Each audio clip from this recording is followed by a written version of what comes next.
Hey, you guys. Welcome to the Don't Stifle Me podcast. My name is Jacob Stiefel, and I'm glad you're here. Now, before we get started today, I do want to let you know there's a page where you can go and get access to behind-the-scenes pictures and video from the podcast, from when I'm recording it and the conversations with people and other things, MP3 downloads of some of the songs that we jam on during the episodes, and all kinds of other perks. And that is over at patreon.com/DSM podcast. That's Patreon, patreon.com/DSM podcast. And it's also a way for you to help support the podcast and the process and keep bills paid and online hosting fees, all the things that go on behind the scenes to be able to put these episodes out for you to listen to. And my number one goal for this podcast, just so you know, is I want to help inspire people to find something they're passionate about and that they love doing and being involved in, and to chase it. Or if you already know what that is, to urge you to continue to chase it, because it is important to love what you do and what you're involved in, and just getting to hear other people's stories about how they did it and the mountains and valleys that they went through and overcame. And it's a great thing. And I believe it makes lives better. And that's why I'm doing all this. So maybe that's what some of you will get out of these things, or maybe you just learn something about music or about an artist that you've heard of, or maybe it just helps you burn through the drive to or from work. Either way, thanks for tuning in here, and let's get to today's episode, number 25. Pick it up again. It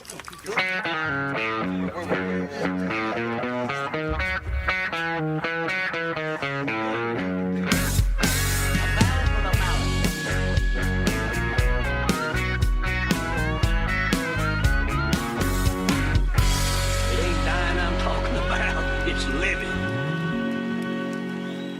Today's conversation is with Grammy award-winning record producer and studio owner Jimmy Nutt.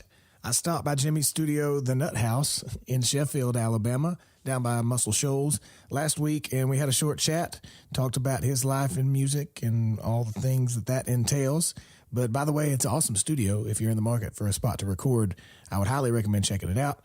Jimmy's fantastic. He's worked with artists, Percy, Sledge, Jimmy Buffett, Jason Isbell in the 400 unit, Drive-By Truckers, the Steel Drivers that he won a Grammy with, and many, many more. But I'll let you listen to the talk. So here it is, my talk with Jimmy Nutt.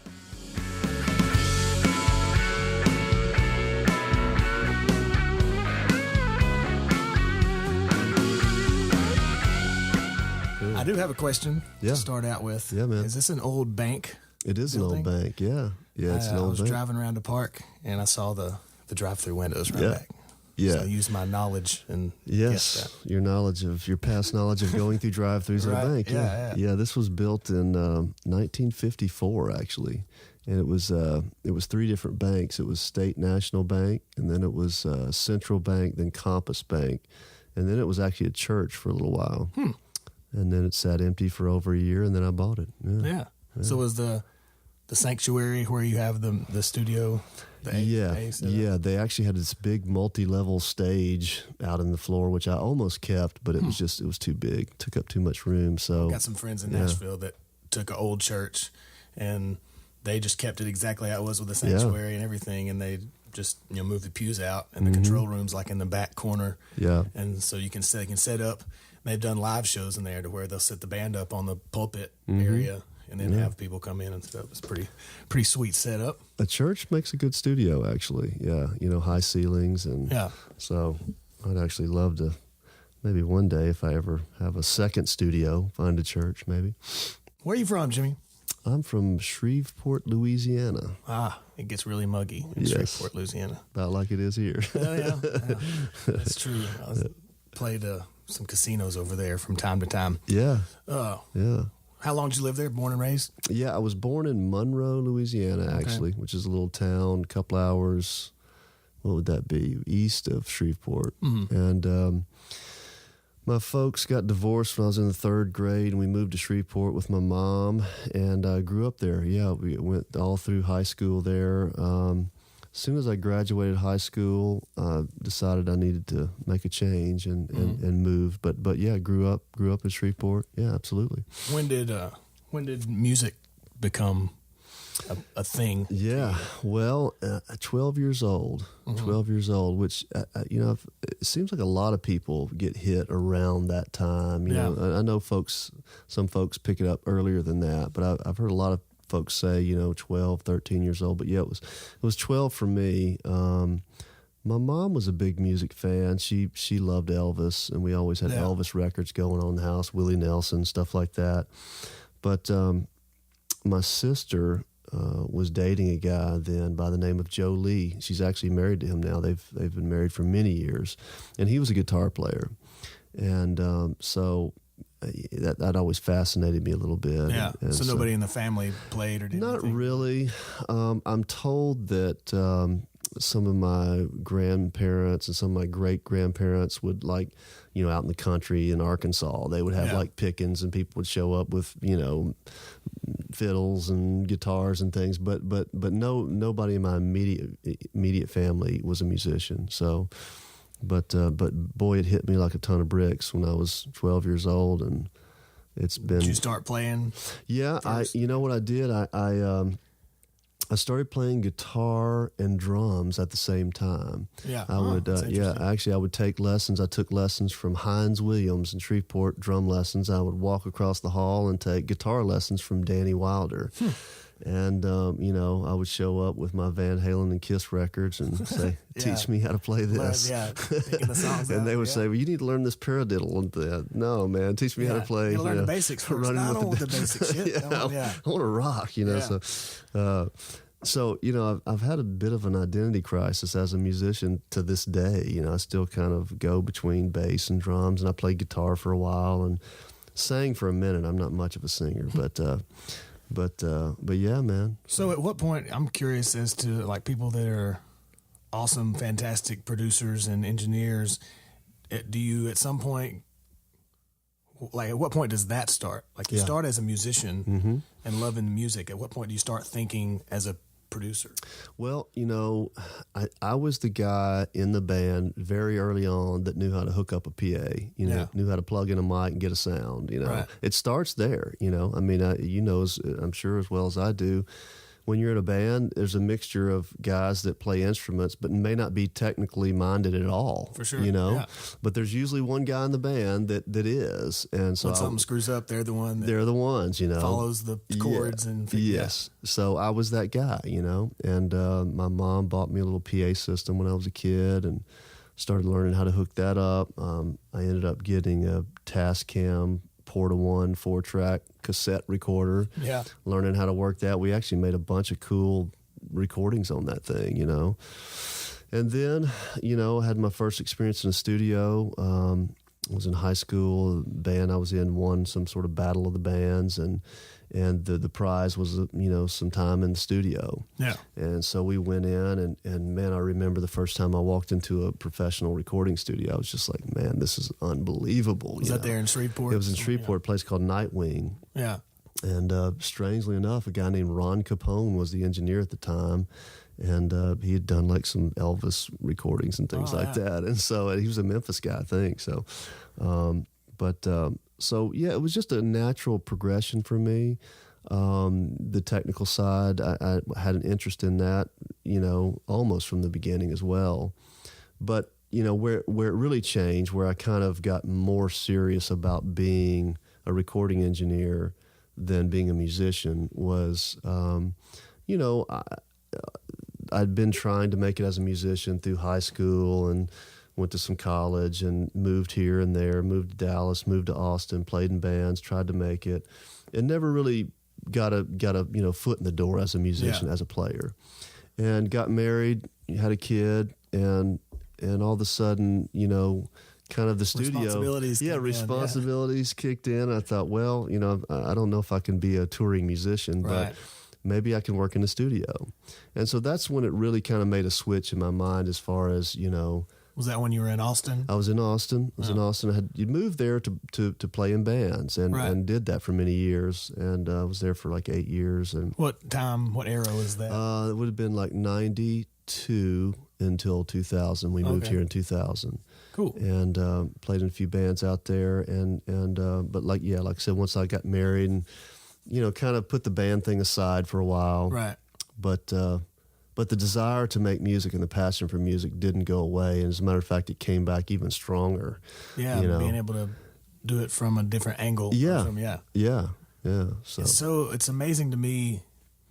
And like, I understand this, but maybe for people listening that might not be in having anything to do with music, can you explain kind of what a producer, like what's the difference between engineer, producer? Because a lot of people don't even know what goes on that side of things. That's a great question. I'm glad you asked that question because I know half the time. That's knowledge that people need. You need to know that because still to this day people will say, "Oh, you produced that record." Well, I engineered it. And I do produce. But anyway, so here's the deal. So a recording engineer's responsibility is to make sure that everything technically is working and make sure that everything sounds good.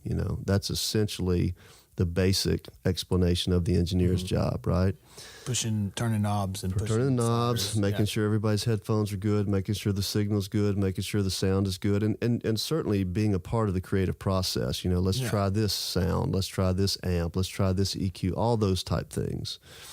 The producer is I like to say, is the creative director of the project. Mm-hmm. So the producer is involved in song choice, the key of the song, the tempo of the song, the arrangement of the song.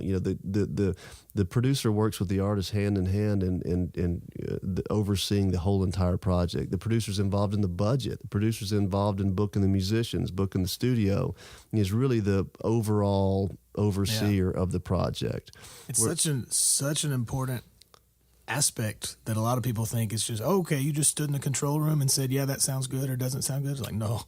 Well, you might get to the point where you can do that. Yeah. That's what Rick Rubin might be able to do, but but he has production assistants that do the other stuff. Yeah. But now I will say that, a lot of times you may be doing both roles. You may be doing the engineering and the producer at the same time. It's not my preference because it is two separate jobs. Right. But a lot of producers are engineers and vice versa. So, but yeah, it's a great question, man. I would guess it also probably, like everything else in this business, is never the same. Like I would guess with different artists or different bands, you probably have different. Maybe they don't need you quite as much in this department, but they need you more in this department. Absolutely. Absolutely. And the way that I like to work as a producer is I like to co-produce with the artist. There's lots of different styles of production. There are producers who kind of take control of the situation. They make the record theirs. They make the record that they want to make. And the artist is kind of a part of that, but not the final decision maker. I prefer to produce with the artist, so I'm going hand in hand with the artist and trying to help them realize their vision to the best of their abilities and my abilities, Right. And so that's the way I approach it. I want the artist to sign off on everything. At the end of the day, it's their name on the record. So yeah, have you watched the new documentary, The Defiant Ones, yet? I haven't, man. Several people have told me about it. I'm dying to see it. Yeah, I've watched the first three. There's 4 parts. I've watched 3 of the 4 parts. Okay, I watched wow. the 4th one. Man, it's so good. That Jimmy Iovine, like one of my favorite things that he says as a producer and engineer is that he likes to help them to a certain point, but then get out of their way, like creatively as an artist, set them up to where they can make the art that they need to make. Absolutely. And then get out of the way. Absolutely. That's yeah, I can't wait to see that. He did one of my favorite Tom Petty albums, Damn the Torpedoes. Yeah. I didn't realize how much. I just out of ignorance, I didn't realize how much that he had been a part of. But like he started naming off through the decades. He just lucked up and got called in to work with John Lennon. Yeah, as his first project, and then after that, it just kind of went on from there. Yeah, yeah, man. So when you moved here, that was 2000. Mm-hmm. Did you have a job? What made you leave Austin and come over here? My story is to Muscle Shoals, where we are right now, ladies and gentlemen. Muscle Shoals, Alabama. Yeah. Actually, we're in Sheffield, but that's all right. To the common public. We're in Muscle Shoals. Right. Yeah. My story is tied pretty closely to a guy by the name of James LeBlanc. Mm-hmm. And James and I grew up in Shreveport together, and we started making music together. Actually, when I was 12 years old, when I first started, he was already in a band, and we started playing together, and we played in bands throughout the years, and I always had a dream of kind of making it and doing the music thing. When I left Shreveport, I moved to Dallas. He stayed behind, and then we reconnected and moved to Austin together, and we're in a band in Austin. Okay. He went back to Shreveport. I stayed in Austin. At some point, through a mutual friend, he got connected with Fame and Muscle Shoals, which is, the recording studio where all the, Wilson Pickett and Etta James, on and on, a bunch of cool stuff. So James got connected with those guys and got a publishing deal as a songwriter, and actually got a production deal as an artist as well. And he called me and he said, "Man, you got to come check out this place, Muscle Shoals, Alabama." And I really was not that familiar with the place at all. I just wasn't on my radar, Like I said, I grew up in the 80s listening to Kiss and Van Halen and Red Hot Chili Peppers, Yeah. So anyway, he invited us to come over, and so we did. We came over and visited a couple times. At that point, I'd bought myself a little Pro Tools rig, a Digi 001, and was learning Pro Tools at home, And so we came over and talked with Rodney Hall, met those folks, and I essentially said, "Man, if I came over here, would you let me learn in the studio, basically intern for free?" Yeah. And he said, "Sure, I can't guarantee anything, but if you make it over here, sure."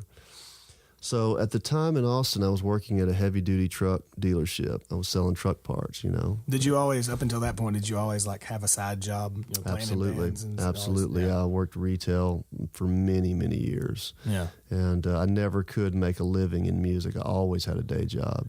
It's a difficult thing. Yeah. Yeah. Well, strangely enough, it took me moving to Muscle Shoals. I was 30 years old before I made a living in the music business.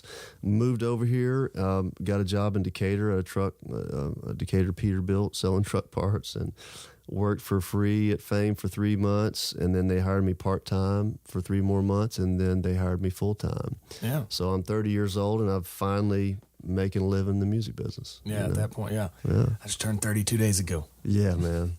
I'm a little ahead of you. Yeah. So you moved here. So you're married. Do you have one kid? Got one kid, yeah. He's 22 now, yeah. Nice. Jordan Nutt, yeah. So how long were you at Fame?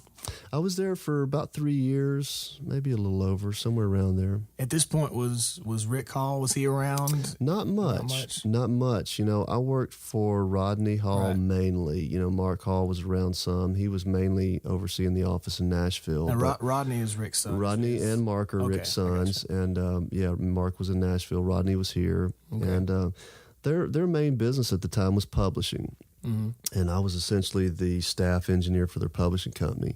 So I did all the songwriter demos and started doing some records, but I started out doing demos. And Rick wasn't around much. Over the years, he's gone through periods where he would be around, and then there would be periods where he'd be gone. And when I first showed up, he just wasn't around much. Although towards the end of my stay, he kind of started showing up a little more regular. And I got to know him a little bit and got to work with him some. Yeah.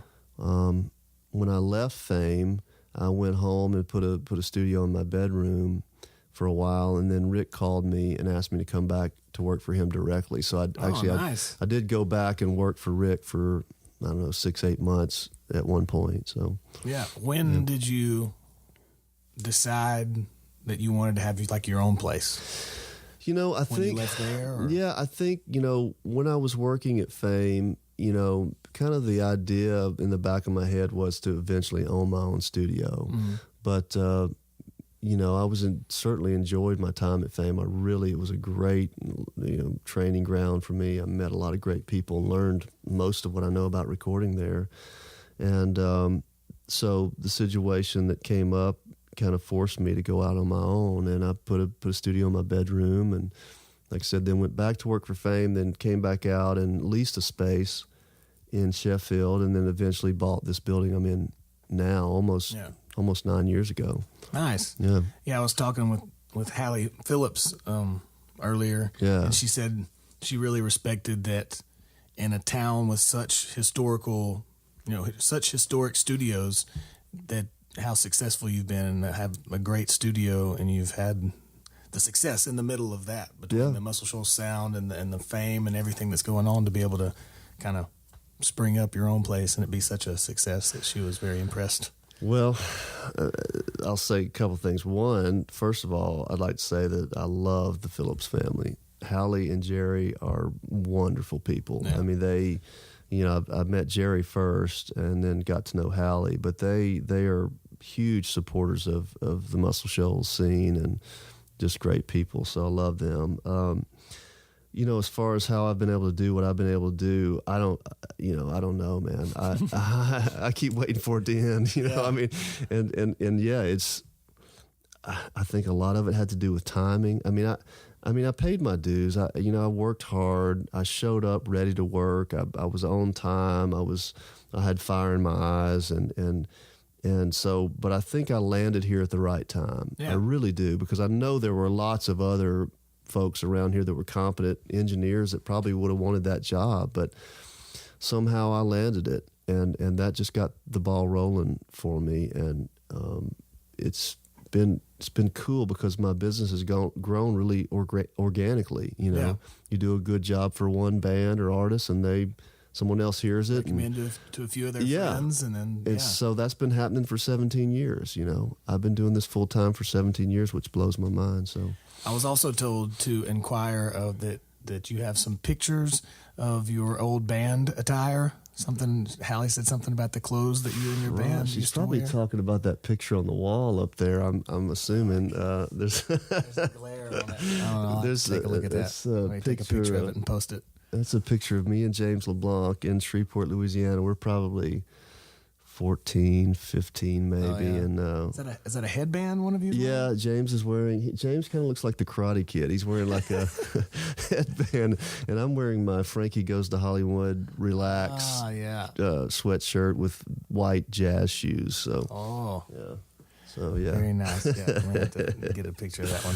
So you moved here 9 years ago. Into this building? Into this building, yeah. It's right around 9 years ago I bought this building and moved in, yeah.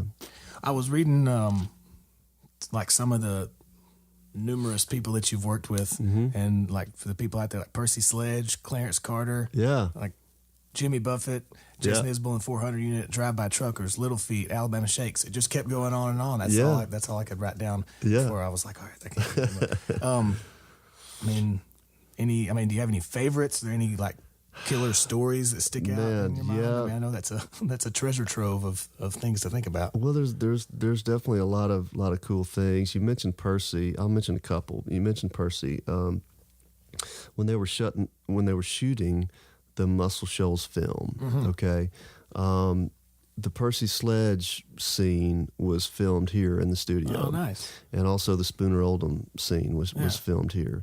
And the day that we did that, we got to spend the day with Percy. And so, in addition to what you see in the movie, he talked about a lot of different stuff. Sure. And I recorded the whole thing. I've got it archived somewhere. That's great. But he's such a sweet, wonderful person. And just spending the day with him was fantastic. And I got to work on a couple of records with him, too. He... before he passed away, he did a gospel album and a Christmas album here in town, and got to work with him on those.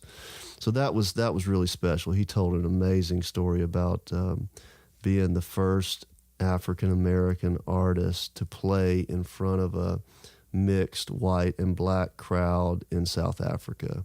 Oh, wow. And it was all because of the power of the song When a Man Loves a Woman. Yeah. And just amazing. Did he say song. that was just a song that he like would sing like while he was working or something?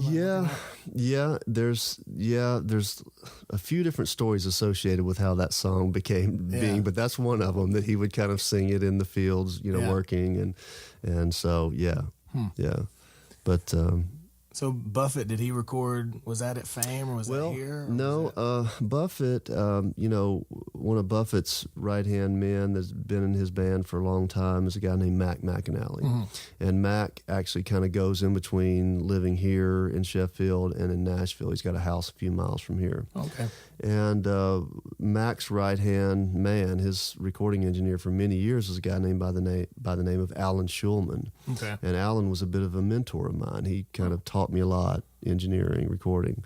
And so they asked me to work on some records with them, on some Buffett records. We actually got to fly in Buffett's private plane to Key West for 2 weeks. Nice. and work on a Buffett record. So I ended up working on 4 or 5 records, and some as an assistant and some as an engineer, just doing overdubs and we cut tracks in Key West, but a lot of the records would end up here at Mac's place in Sheffield, finishing up overdubs, mixing, editing stuff. So, yeah. Nice. Where the stuff you did with the Drive-By Truckers, was that when Isabel was still with them? Yeah, I worked on one Drive-By Truckers album, and it was The Dirty South. Okay. And they cut that at Fame in Studio B. Dave Barbie came down. I was the assistant engineer, except for I think Dave Barbie had to leave, and they needed to cut 2 additional tracks. And so I engineered those 2 for them. One was a Tom Petty song called Rebel, which was on a King of the Hill episode. Oh. Okay. Huh. I cut that. I think I mixed it too. Anyway, and then we cut a Tom T. Hall song called Mama Bake a Pie, which finally came out. Yeah. So those were 2 additional trucker tracks that we cut during that time period. But yeah, Jason was in the band, and it was big fun, So when he left, I know he's recorded, did him and the 400 unit, did they record here? Yes, it's been the 3 I did 3 records with Jason, 3 studio records and 1 live album. Oh, okay. And the first album, Sirens of the Ditch, we did it all at Fame. And we started on that actually before he joined the Truckers, and then finished it after he left. And that was just, I think that was just a Jason Isbell record. And I think the second record was when we started using the 400 unit name. I think I'm right about that. It might have been the third, but anyway. So the second and third record were partly at Fame and partly here at the Nutthouse. Was that like around the time, probably not long after you moved here? So? Yeah. And I think maybe even the second record might have been at my old location. We might have done some overdubs and cut some tracks over there. But the third record, Jason's third record, was half at Fame and half here in my current location. Did you do the Live in Alabama? Was that the one you said? Yeah, I did. Yeah. I recorded that with. We did a show at Work Play in Birmingham. Recorded that show, and then we did a show in Huntsville. I can't remember the name of the venue. And I recorded both of those shows. Yeah, it took me a while. I've listened to it like so many times, but it took me a while listening to it before I realized that it was 2 different shows. Yeah, because you just think a live album, okay, they just recorded a whole show, but then because I started noticing halfway through it, he thanks people like it's the end of the show, and it goes into the rest of the thing. So you also, I read, and Hallie said to make sure and talk to you about winning a Grammy. Yeah, that was last year. Is that right? Yeah, for the bluegrass album. Yeah, yes. It was an album that came out in 2015. It was the Steel Drivers, which is a really cool kind of bluegrass band. They call themselves a bluesgrass band. But we cut an album in 2015 and won the Best Bluegrass Album in 2016 Grammys, and got a by-guy Grammy. Yeah, not a bad thing to add to the bucket list. Well, a lot of cool things happened related to that, and one is Chris Stapleton was the original singer of the Steel Drivers. Yeah, I was going to say people might know the old singer from the So that was Chris's band, and he left, and a buddy of mine named Gary Nichols took his place. And when I started at Fame in the early 2000s, there was a few people around that were kind of getting their start. One was myself, another was Gary Nichols, and another was Jason Isbell. Jason got signed to it's a good crew to be in right there. Yeah, and there were others. James LeBlanc was there, and a lot of other folks. But the cool thing about the Grammy was the night that we won the Grammy, Jason was there. And, they have like 75 categories. So there's a show that goes on all throughout the day that you don't see on TV. So, and you walk into this theater and you can sit where you want. So we walked in and we found Jason. So I'm sitting there. Gary Nichols is sitting there. Jason Isbell's sitting there. Rodney Hall had come to the show. He was there with an artist of his. So we're all sitting there together at the Grammys, you know? Yeah. And Jason's category was literally right before ours. And he went up, won a Grammy. Yeah. And I think he won 2 Grammys back to back, if I'm not mistaken. I know he won for Americana for Something More Than Free, right? Yeah. And anyway, he won, and then our category comes up right next, and then we win. So you can only imagine the excitement that was going on our little couple of rows there. So that's awesome. It was really special, man, for sure. Did I see that you're teaching now also at UNA? I was, and might still in the future. I taught for 2 semesters at UNA. They've got a recording program there, and taught for a couple semesters. That was a couple years ago. I got really busy and just I just couldn't do it. But I may revisit that. It wasn't part of the original plan. I didn't actually graduate college. I went to 2 years of college, but didn't graduate. Where did you go to college? I went to 1 year in Shreveport and then 1 year in Dallas. What were your initial goals for education? To please my dad, right? He wanted me to have a backup plan, and so I tried it, but college was not for me. It just wasn't. It's not for everybody. Yeah. I think that's something people are beginning to be more okay with. But I think for a long time, everybody was told you got to go to college. Sure. You got to go to college, and everybody doesn't have to go to college. No. I mean, it's a great thing. It is great. I went. Yeah. And I don't regret it, but it's just everybody's different. That's right. Different paths for everybody. That's right. Tell me about the Muscle Shoals Music Association. I saw that you do a lot. Yeah, the Muscle Shoals Music Association's been around for a long time, since the 70s.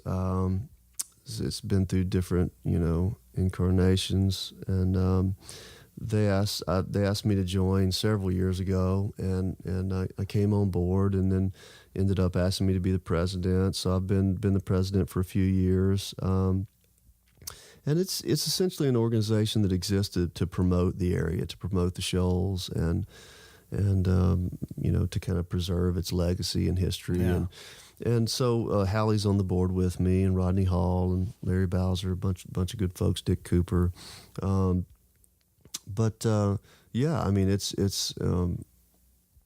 done a lot over the years to help the area. They used to have these kind of big producer conferences, and folks would come from all over, and there's just so much that happened here, and that has happened here and continues to happen here. But like the things that went on just from this little area in Alabama throughout the 60s and 70s that people don't really know about, don't realize. I mean, I grew up 3 hours from here on the other side of the state, and I was ignorant of it until a few years ago when that Muscle Shoals documentary came out. I felt bad because I watched that, and I thought, man, I didn't know half of this went on, and I just want to tell, just like you want to go around preaching it off a car, the hood of a car, be like, go watch the Muscle Shoals documentary. Preach, please. Keep preaching. That movie did a lot for this area. I mean, big time.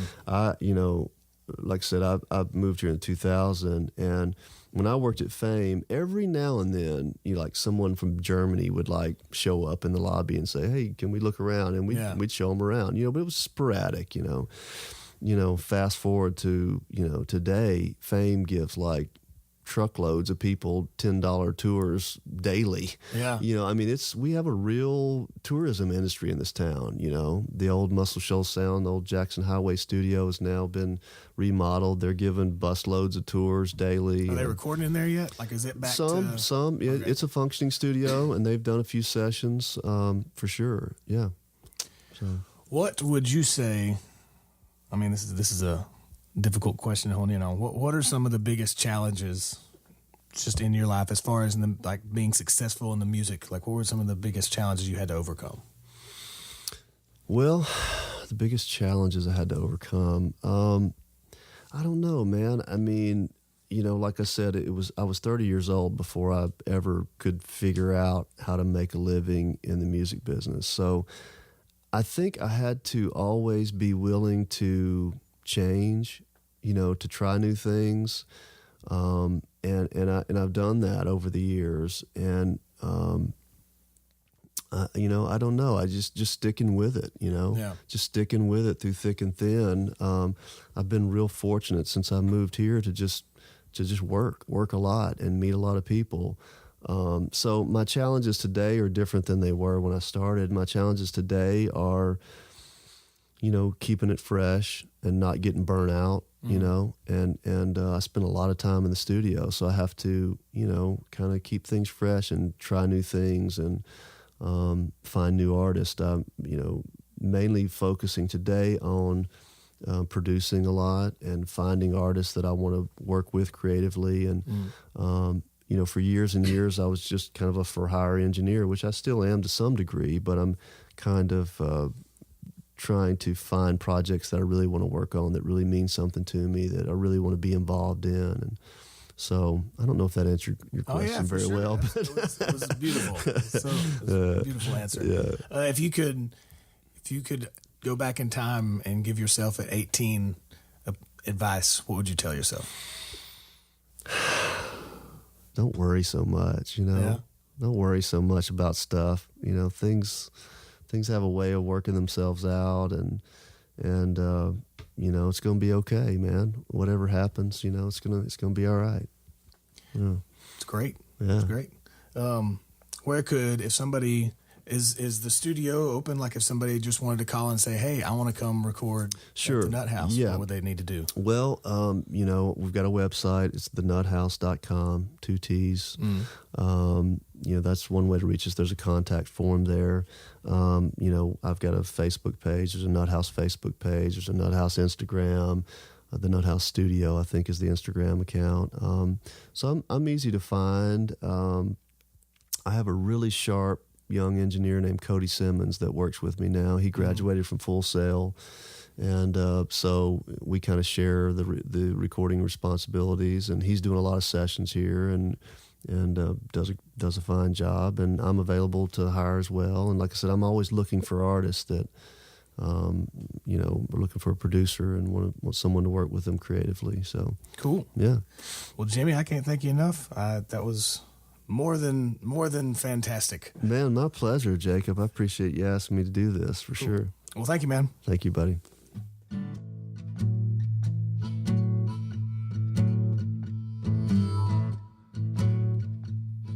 All right. Thanks for listening, amigos. Great talk with a great guy. For more info on Jimmy and the Nutthouse Studio, social media links and websites and all that, you can go check out don'tstifleme.com/025. And while Jimmy plays the guitar and I blow a little harmonica here for you in the background, let me once again invite you over to patreon.com/DSM podcast to check out exclusive access to packages and perks that are available in return for a small monthly donation here to the podcast. It can be as little as $1 per month, and any little bit helps keep the wheels rolling and keeps allowing me to have these talks with people and get it edited and back out to you beautiful people. If you have any feedback or any questions, please send any of that to jacob@don'tstifleme.com or to any of the social medias. The podcasts are all at DSM Podcast, and mine are all at Jacob Stiefel, and I run it all. So shoot me a message or a comment or something and just say hey, or if you got any questions, let me know. If you don't get anything else from this podcast or listening, I sincerely hope that it helps you to keep chasing and creating a life that you love. I hope you love your life right now, but I hope that we all continue to build a better world and love what you do what you love, treat people right, and all that good hippie stuff. In the meantime, have a beautiful day. I love you all. I'll talk to you again soon.